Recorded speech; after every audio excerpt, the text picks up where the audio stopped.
Video like जरूर कर लीजिए और ऐसे वीडियो लगातार फ्री में पाने के लिए चैनल को तुरंत सब्सक्राइब कर लीजिए और बेल आइकन को जरूर टैप कर लीजिए ताकि आगे भी सारे वीडियो आपको मिलते रहे। यूट्यूब में फॉलो करते हैं तो प्लीज ये वाला फ्री टेलीग्राम चैनल जरूर ज्वाइन कर लीजिएगा। सारे नोटिफिकेशन सारे अपडेट यहीं पे आते हैं। ध्यान। यूपी स्पेशल की क्लास में आज हम पढ़ने वाले हैं यूपी के प्रमुख वन्य जीव अभयारण्य।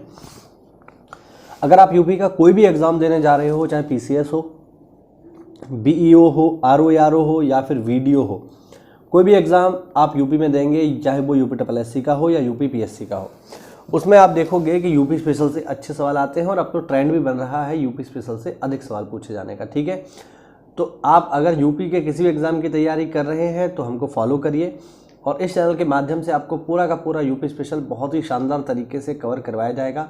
इससे बाहर यूपी स्पेशल का कोई भी सवाल नहीं जाएगा। तो चलिए बिना किसी देरी के इसको शुरू करते हैं। देखिए, सबसे पहला यहाँ पर आपको दिखाई दे रहा होगा चंद्रप्रभा वन्य जीव अभयारण्य। इसमें पहला इंपॉर्टेंट पॉइंट ये है कि ये भारत का सबसे पहला वन्य जीव विहार है। कब बना है? 1957 में। तो ध्यान रखना, ये फैक्ट इंपॉर्टेंट है। दूसरा है किशनपुर वन्य जीव विहार, ये है लखीमपुर खीरी, है ना, आपने नाम सुना होगा। करतनिया घाट यहीं पर है। ठीक है, मतलब सॉरी, करतनिया घाट यहाँ पर नहीं है, करतनिया घाट आपको मिलेगा बहराइच में। ठीक है, फिर है रानीपुर वन्य जीव विहार, ये चित्रकूट में है। महावीर स्वामी वन्यजीव विहार जो कि सबसे छोटा वन्यजीव विहार है, ये कहां पर है? ललितपुर में। चंबल वन्यजीव विहार साथियों आगरा, इटावा, औरैया में है। और कैमूर वन्यजीव विहार आपको मिलेगा मिर्जापुर और सोनभद्र में है। आगे बढ़ते हैं। आगे हस्तिनापुर वन्यजीव विहार जो सबसे बड़ा वन्यजीव विहार है साथियों, ये मेरठ, मुजफ्फरनगर, हापुड़, अमरोहा और बिजनौर में फैला हुआ है। आगे है सोहागी बरवा वन्यजीव विहार महाराजगंज में। सोहेलवा वन्यजीव विहार श्रावस्ती, बलरामपुर।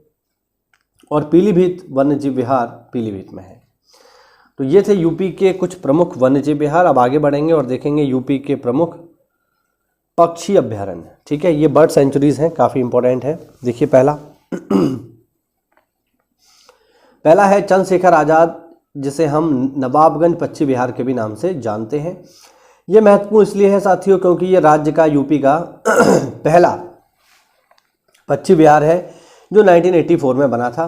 ध्यान रखना ये कहाँ पर है साथियों, तो ये आपको मिलेगा उन्नाव में। ठीक है, फिर है लाख बहोसी, ये भी बहुत इंपॉर्टेंट है क्योंकि ये राज्य का सबसे बड़ा पक्षी विहार है। तो अगर सबसे पहला पक्षी विहार पूछता है तो चंद्रशेखर आज़ाद या नवाबगंज पक्षी विहार, और सबसे बड़ा अगर पूछता है तो फिर आप बताओगे लाख बहोसी। और लाख बहोसी कहाँ है? कन्नौज। फिर है सैंडी पक्षी विहार, ये कहाँ पर है साथियों? हरदोई में है।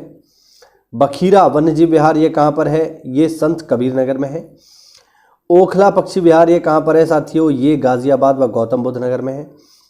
समान पक्षी विहार ये कहाँ पर है साथियों? ये है मैनपुरी में।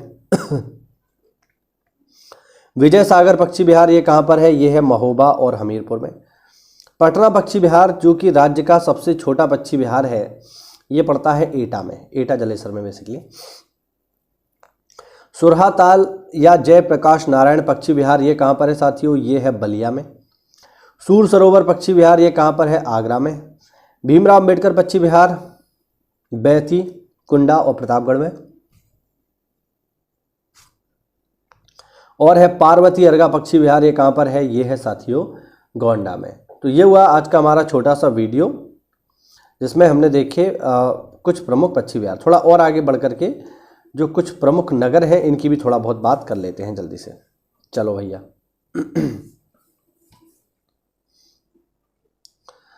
पहला है संगम नगरी के नाम से किसको जानते हैं? ये जो हमारा टॉपिक है इसमें हम शहरों के बारे में बात करेंगे जो उनके फेमस नाम है। तो संगम नगरी या कुंभ नगरी के नाम से किसको जानते हैं? प्रयागराज। आंवला नगरी प्रतापगढ़। आमों का नगर मलिहाबाद लखनऊ। गोरखधाम या गीता प्रेस नगर गोरखपुर को कहते हैं। चर्म नगर या पूर्व उत्तर का मानचेस्टर या उद्योग नगरी या छोटा दिल्ली किसको कहते हैं? कानपुर को। सॉरी, पूर्व का मानचेस्टर कहते हैं कानपुर को और छोटा दिल्ली कहा जाता है गाजियाबाद को।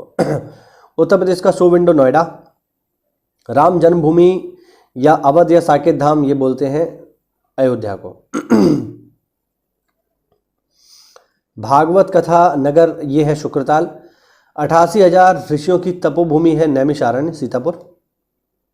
कैंची नगर है मेरठ। जैनी लोगों का काशी है हस्तिनापुर या मेरठ। इत्र नगरी या खुशबू का शहर है कन्नौज, और काशी की बहन कहते हैं साथियों गाजीपुर को। और उत्तर प्रदेश में धान का कटोरा कहा जाता है चंदौली को। ठीक है, आगे आ जाइए। आगे है नवाबों का शहर रामपुर, ताज नगरी आगरा सबको पता है, लड्डू नगरी है संडीला, ध्यान रखना, फिरोजाबाद, बस सॉरी हरदोई। सुहाग नगरी या चूड़ी नगरी है फिरोजाबाद। हींग व गुलाल नगरी है हाथरस।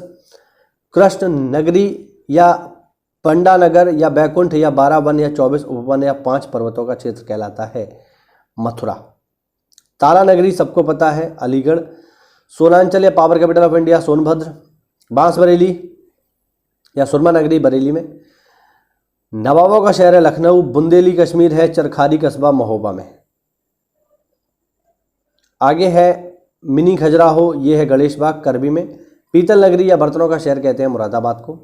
विश्वनाथ नगरी मुक्ति क्षेत्र पंडों का नगर घाटों का नगर वाराणसी। और लास्ट है सिराज है पूर्व या पूर्व का सिराज कहते हैं साथियों जौनपुर।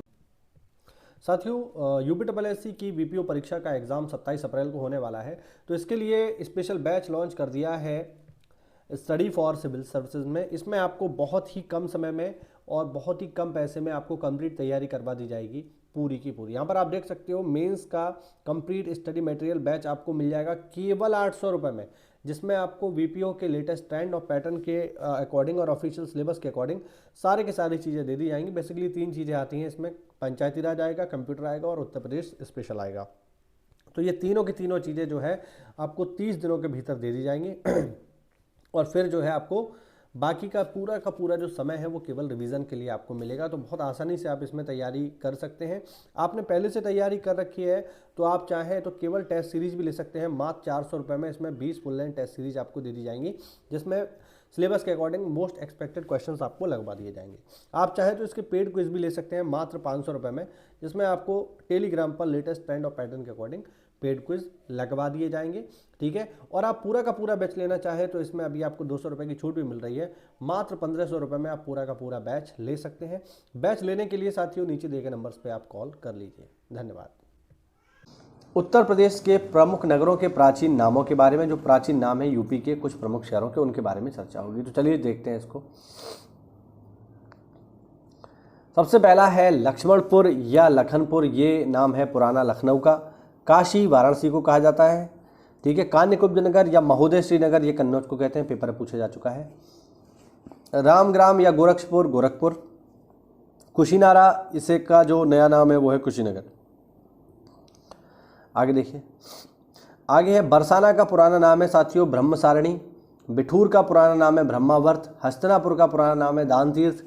और सोरों का पुराना नाम है शूकर क्षेत्र, इसीलिए इसको कहते हैं सोरों शूकर क्षेत्र। ठीक है, श्रावस्ती का पुराना नाम साथियों सेहत मेहत, या मतलब श्रावस्ती सेहत मेहत एक ही जगह है। आगे देखो, रामनगर बरेली का पुराना नाम है अहिछत्र। मथुरा का पुराना नाम है मधुपुरी। कपिल वस्तु का पुराना नाम है पिपरहवा। ठीक है, अयोध्या धाम का पुराना नाम है अजास्या। ठीक है, सारनाथ का पुराना नाम है ऋषिपत्तन या सिंहपुर।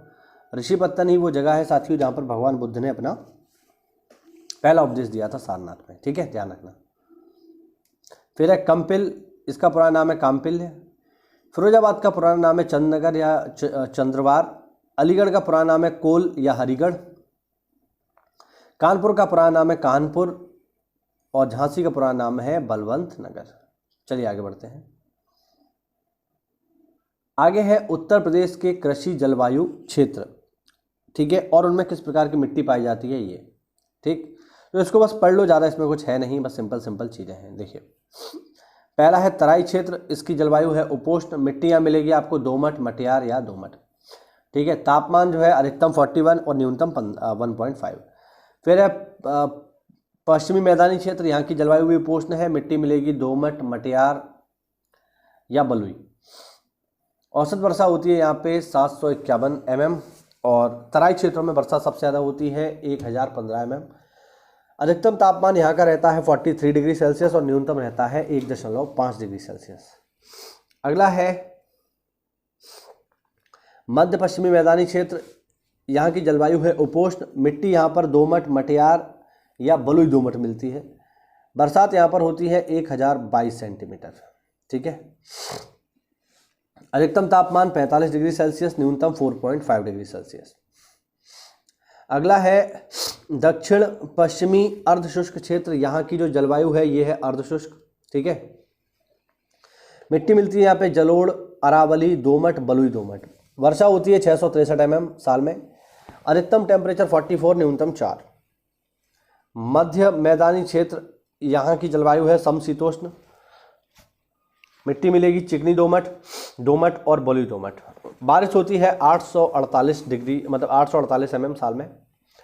मैक्सिमम टेम्परेचर है 43 और न्यूनतम है 4। फिर है बुंदेलखंड। बुंदेलखंड की जलवायु है अर्धशुष्क। मिट्टी मिलेगी अर्धशुष्क मार, कावर, राकर या पडवा। बरसात होती है 876 mm। अधिकतम तापमान 46, न्यूनतम तापमान 5। आगे है उत्तर पूर्वी मैदानी क्षेत्र। यहाँ की जलवायु है समशीतोष्ण। मिट्टी मिलेगी दोमट, मटियार, दोमट, दियारा, भाट, बलुई दोमट। बरसात यहाँ पर देखिए सबसे ज़्यादा हो रही है 1218 mm साल में। अधिकतम तापमान 40, न्यूनतम 6। और फिर है पूर्वी मैदानी क्षेत्र। यहाँ की जलवायु है समशीतोष्ण। मिट्टी मिलेगी सिल्टी दोमट, मटियार दोमट, बलुई दोमट। बारिश होती है 1016 mm। अधिकतम तापमान 42, न्यूनतम तापमान 5। और लास्ट है इसमें विंध्य क्षेत्र। विंध्य क्षेत्र की जलवायु है समशीतोष्ण। मिट्टी मिलेगी मटियार दोमट, बलुई दोमट और मटियार। और यहाँ की जो बारिश है साल में वो होती है 1134 mm। अधिकतम तापमान मिलेगा 48 और न्यूनतम मिलेगा 3। तो ये हुआ आज का वीडियो साथियों। मिलते हैं अगली क्लास में, तब तक के लिए जय हिंद, जय भारत, वंदे मातरम।